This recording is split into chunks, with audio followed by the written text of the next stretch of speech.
Welcome back to another video. Today we'll be covering my least favorite division. I don't know why. I can't explain it to you because the fighters put on good fights and they have cool guys in the division, but I just don't like it. I've fallen asleep for a couple of flyweight main events recently, but I locked in. I watched some stuff here, watch some stuff here and there. A little bit. A little bit of highlights. I didn't watch full fights. I can't watch full flyweight fights. I can't explain it to you. I don't know. I don't know. I'm sorry. I don't know. Anyways, top 5 flyweights of all time in the UFC. Hopefully this will be pretty straightforward and not controversial. But I imagine it's going to be controversial because I apparently make trash lists and should quit YouTube. But that's what the comments say. And my group chat says, but it's whatever. It's my list. I can go on. Number 5, Henry Cejudo. I'm going to be real. I considered Benavidez heavily. Like, too heavily. But ultimately, Cejudo has the belt and Benavidez doesn't. And they also lost by 1 point because he was just low blows, doing stupid things. But I give you a little bit of something there, Great fighter, obviously, who's Cejudo, champ. Phenomenal movement, great wrestling, high IQ, good cardio, and pretty solid power. I mean, at bantamweight, not really flyweight, but should translate. Anyways, former champ with 2 title defenses, 1 title defense here. First in bottom position times loss percentage. He hasn't spent a lot of time there. Good takedown defense. Up in the title fight wins, 7th in decision wins. I don't know, I needed something to fill it there. 7th in win streak and 10th in wins overall. Let's pull up my notes here for these cons, so I can jump into these. It's pretty loaded, I would say, Henry Cejudo. Okay, cons, well, 4 losses, but they kind of explain themselves away. It's kind of beautiful how it works, and when things explain themselves away beautifully. So he lost by 1 point, which if you want it to be excused, it can, I guess, sort of. Not really up to you, but we'll count it on paper just for the sake of this video. So 1 loss right there, Benavidez. And then 2 of them are 35, not relevant for this video. And then I think one of them was avenged with Demetrius Johnson, although I know it's a controversial fight. I'm going to be real, I did not watch it because I cannot watch flyweight fights, but you know what? I might need to watch it, but I know I think about these flyweights. I've seen enough, done enough, know enough. Yeah, so the real con is his body of wins or resume, whatever you want to say. I like call it body of wins because I think you're only as good as who you beat. Call me crazy. Losing fights is not going to make you good. Call me crazy. But, I don't really count TJ Dillashaw. I mean, I feel like if you count TJ Dillashaw, then his resume looks better, but that's the real determining factor. The pause I just thought about Dillashaw weight cutting and all that crap, because Dillashaw's record at flyweight is 0-1, and it lasted, 30 seconds, 20 seconds, his entire flyweight career. So Cejudo's wins aren't really great compared to, Benavidez, and some of the other guys will be above him on this list, because I've seen some very brain-rot people that think Cejudo is, top 3 all-time in flyweight, or, top 10 all-time, which maybe top 10 all time, but not top 3 in flyweight. He's barely 5, literally because he has the belt. If Benavidez had the belt, Benavidez would have been over him in a heartbeat, trust me. Cejudo's aforementioned wins. Here we go. Chris Carousel, Jessior Formiga, Wilson Race, Sergio Pettis, and Demetrius Johnson. I'm going to be real. I definitely stretched his resume out, quite a bit, because in flyweight, the resumes are so confusing. Guys will just beat someone really good and then lose the next 6 fights, and then beat another guy that's really good and then lose another 4 fights and retire. It makes literally no sense to me. It made me go insane to the entire production of this video, but you know what? I just counted these wins. You can argue if they're good wins or bad wins or whatever, but flyweight is so confusing. It makes literally no sense. How is Wilson, how did Wilson race on the one? Didn't he beat, 2 big guys? I feel like he beat 2 big guys on this list and then just disappeared. Sergio Pettis, another one, I can't tell. I'm sorry. Early flyweight just messed me up. Number 4, Figgy. Now let me explain. I'm gonna get through the junk, but then I will obviously. Good fighter, crazy power, underrated grappling. I think grappling is super underrated. Boxing, super clean in my opinion. Underrated there as well. Super underrated overall. Figgy's very underrated. 2-time champion, 1 title defense. He has the most finishes and knockdowns. 2nd in TKO KO wins. 3rd in title fight wins. 4th in wins overall and submission wins. And he is 5th at the 5th longest win streak in flyweight history. His cons, are 4 losses. One of them's at 35, so we can just kind of push it to the side for the sake of this video. And I guess 2 of them are kind of avenged because he did end up being, he did beat Moreno, but I don't really know. I guess. And just here from Minga in your early career, regional fight, I'm pretty sure, right? Just here from Minga, not that bad. I'm not gonna doubt you too much. That's whatever. The real thing, the real con of it all, he basically left his career on the scales, couldn't make the weight, the botched weight cuts, all that stuff affected his chin and his cardio. I think, and also ability to retain the belt. I think he's much better. I'm glad at 35. I think he's much better at 35. Now, Figgy is kind of interchangeable because he does have that defense over Moreno. Not over him, but he does have a defense, and Moreno doesn't have a defense. Actually, was it over Moreno? I don't know. I can't remember. Sorry. I can't remember what the defense was. He has one, though. But, yeah, it's really honestly up to you how you value that Pantoja win and then those Morenos thing, because it's 2-1-1, and I think Figgy threw it and made it a draw, so you could argue it's 2-2, I guess. But yeah, Anyways, let's talk about some of the wins that Figgy has. Obviously, Alexander Pantoja. It's up to you. Tim Elliott, Joseph Benavidez, twice. Very good. Alex Perez and Brandon Moreno. I guess you could add in Moreno. And then John Maraga's I guess you could add in. But again, fight resumes are just super weird. It says here they'll go 2-2, beat another big name, and go like 1-3 and retire. But like that's just how it goes, really. Number 3, Brandon Moreno. I think you could honestly slide him back down to 4 if you wanted to, but I put him number 3, and we'll get into why. Moreno, good fighter, man. Super well-rounded. Striking on the page, obviously, but you can't forget he's a jiu-jitsu guy. Technically, he's a jiu-jitsu guy, but he's got puts on kickboxing master classes. Good kickboxer. Very impressive. I mean, I think he's super well-rounded. Maybe one of the most well-rounded ever. That could be a lot for the video, but again, it's top 5 list. I got to glaze him. 2-time champion, no title defenses.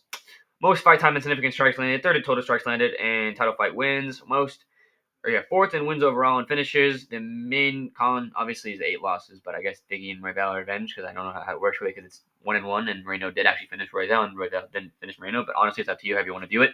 And then the Figgy thing is all, I think the Figgy one is sure avenged, but like it's all up to you. I guess if you want to say that he didn't avenge the Figgy one, you can, but I think he did. And the rest are like free UFC or like decent names like Pantoja twice isn't really that bad, and then like Sergio Pettis, I'm not too like. I don't know where Sergio Pettis really stands. You could call it a can beating him, but like again, Sergio Pettis, it's like you beat some good guys, but you also like weren't that good. It's very confusing. I gotta stop talking about it, man. The real issue is obviously not having the defense. It makes it hard to kind of say like this guy's above this guy because he does above those last two that have defenses because he doesn't have one. But again, you'll see why. I honestly give it in this head-to-head matchup boost, as I call it, like a video game boost, where if you beat a guy in a head-to-head matchup, I'll put you above a placement. I know it seems kind of unfair, but hear me out. Like if you literally are better than the guy that one time. Unless that guy's legacy is like absurd and it's like a Chris Weidman Anderson Silva situation, but if you beat a guy at a very similar time with a very similar legacy, I might just let you go ahead. I know it's a crazy idea, trash list, what they're all going to say, but it's a crazy idea or trash logic, whatever. Yeah, I saw him in at 3, honestly, because the head-to-head boost. I don't think his wins are better, so we'll get to his wins now.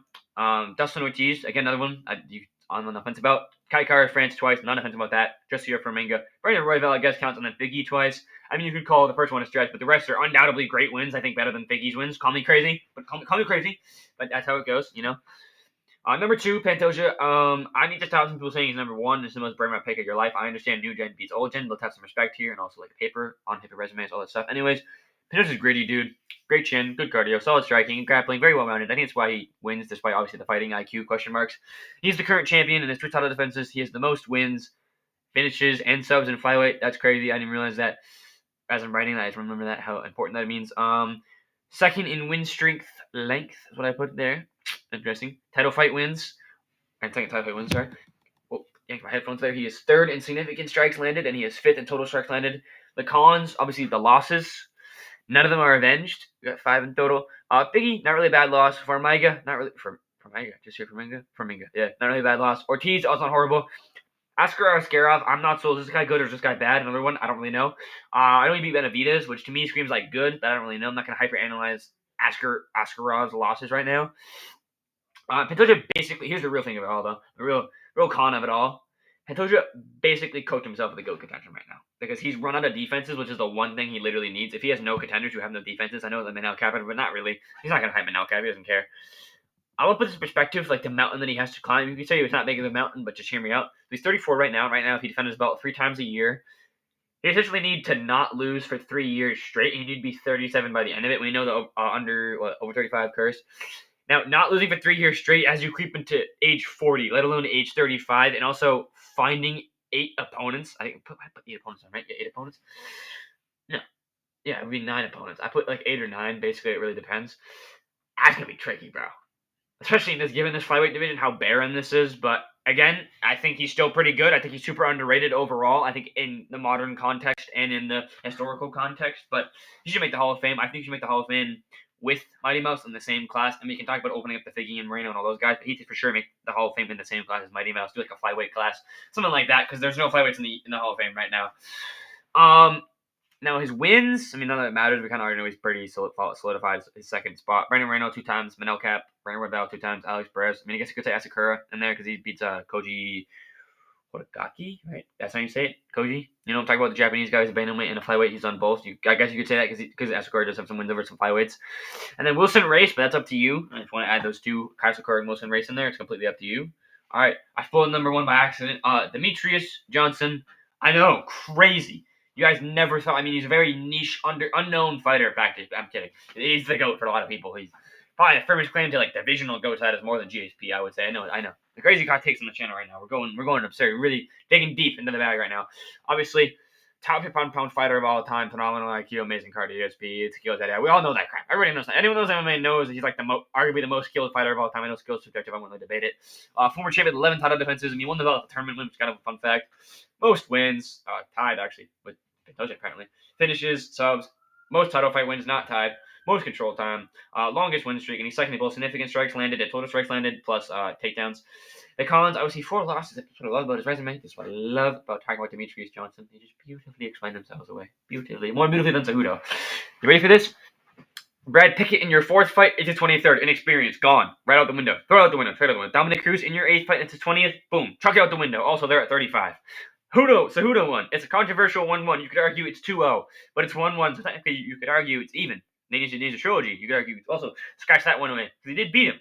If you throw the other 2 out the window, he's technically beaten every man he's ever faced, just like GSP, technically. So again, up to you, but look how it beautifully explains them away. Adriano Moraes, obviously, that's not UFC, not really relevant, but also clearly avenged too. Other really strength of competition, that his opponents didn't really age super well, but again, here's the next thing. Beautifully explained itself away again. It was the start of the division, and it's way harder, fundamentally, to find 5'6", 125-pound guys that are super skilled than it is to find, let's say, 155-pound guys, 170-pound guys. It's just hard to find good flyweights, and it was early division. You got to cut him some slack here.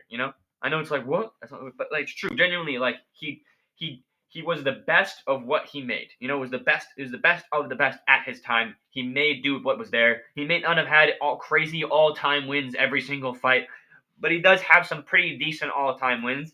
And he did his best. You gotta cut him some slack here, given it was literally the start of the division. Just like BJ Penn. That's why you gotta give BJ Penn some slack, but it's not lightweight videos. I might never do that videos. 2 honorable mentions, slide as a little spoiler. I've been working on it. What I have for the last one, got straight out of the UFC. People use this as like a con, or like it subtracts from his legacy. It doesn't. It really doesn't. Who cares? It's a business decision, not a fighting decision. Anyways, just wins here. Ian McCall. Joseph Benavidez 2 times, John Johnson 2 times, Chris Carousel, Koji Horigaki, as I mentioned earlier, butchered that, I'm sorry, sir, Henry Cejudo, counts, Tim Elliott, Wilson Race, and Ray Borg. Overall, some of the names might not be like all-time great, like future Hall of Famers, like, yeah, this is a legit, amazing guy, this is an amazing mixed martial artist, but he made the best of his era, and he was the best of his era. He was unmatched, untouchable, greatest flyweight of all time, no debate, no, I don't want to hear anything else. This Pantoja thing needs to stop. Tell me when Pantoja has 11 title defenses. Let me know. Let me know when he gets to 12, actually. Let me know. And then we can talk. And we can potentially revisit this video and some of these takes. I mean, it's kind of a straightforward video. I thought it was a little complicated in the recording process as well, but I hope it didn't ruffle too many feathers. I know it's some crazy hot takes like Demetrius Johnson's the flyweight goat. I know it's crazy hot take. I mean, guy got traded for Ben Askren. Like, come on. Come on, dude. Crazy hot take. Anyways, thanks for watching, and God bless.